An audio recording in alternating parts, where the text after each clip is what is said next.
Représentez-vous que dans une classe de 30 élèves, il y a 3 élèves qui peuvent être victimes de harcèlement.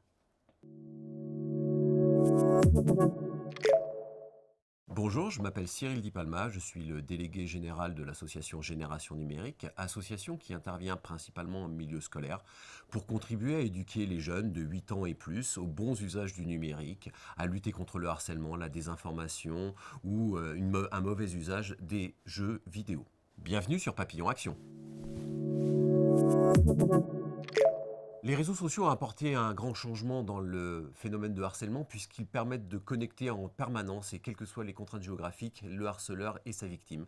Si bien que la victime de harcèlement est en contact permanent et subit le harcèlement, les insultes et les moqueries des harceleurs et de la bande qui peut suivre ce harceleur. Le harcèlement est un fléau qui touche de très nombreuses personnes. On estime à environ 1 million le nombre de personnes victimes de harcèlement en France, sur environ 10 à 12 millions de scolaires, soit un enfant sur 10.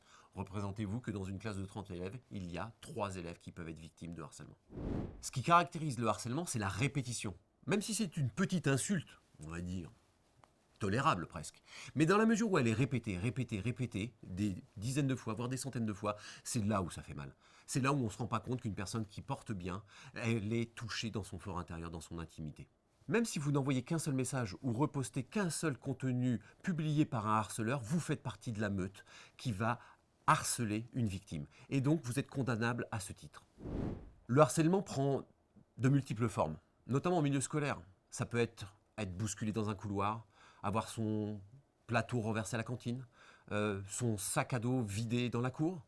Et chaque petit épiphénomène n'est pas un harcèlement en tant que tel, mais l'ensemble de ces phénomènes constitue le harcèlement que vos enfants et vos adolescents peuvent subir. Donc posez-leur les questions, demandez-leur comment se passe leur journée, creusez, questionnez-les. C'est pas de violer leur intimité, mais au moins essayez de savoir comment ils vont. Comment savoir si votre enfant ou votre adolescent est victime de harcèlement ? C'est très compliqué.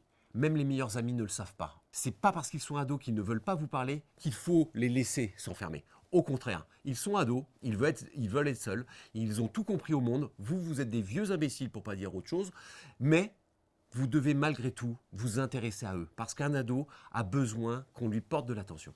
Néanmoins, trouver des signaux qui permettent aux adultes, aux parents, mais aussi aux grands frères et aux amis de détecter qu'une personne est victime de harcèlement, c'est un ensemble de facteurs.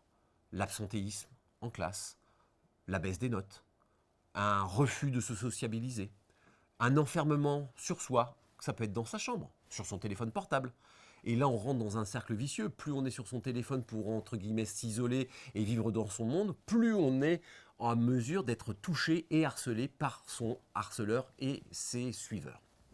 Si votre enfant ou adolescent est victime de harcèlement, il faut tout de suite le signaler.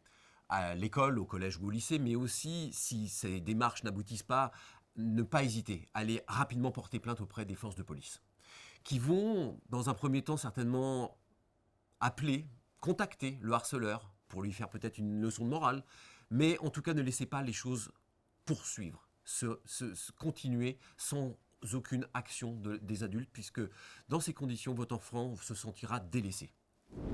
Afin d'éviter que votre enfant soit harcelé, notamment le soir quand il rentre de l'école, il y a des gestes peut-être assez simples à mettre en place, comme restituer le téléphone portable ou la tablette qu'il a d'habitude dans sa chambre, afin que cet élément qui peut contribuer au harcèlement, notamment en ligne, soit mis dans une salle commune, dans le salon, et que votre enfant n'y ait pas accès pendant la nuit et ne subisse pas la continuité des messages et des insultes.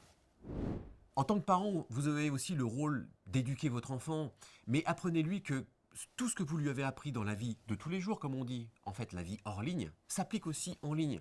La politesse, la civilité, le respect de soi, le respect des autres et le respect des règles. C'est pas parce qu'on est derrière son écran qu'on a le droit de tout faire. Pas du tout, les lois sont les mêmes.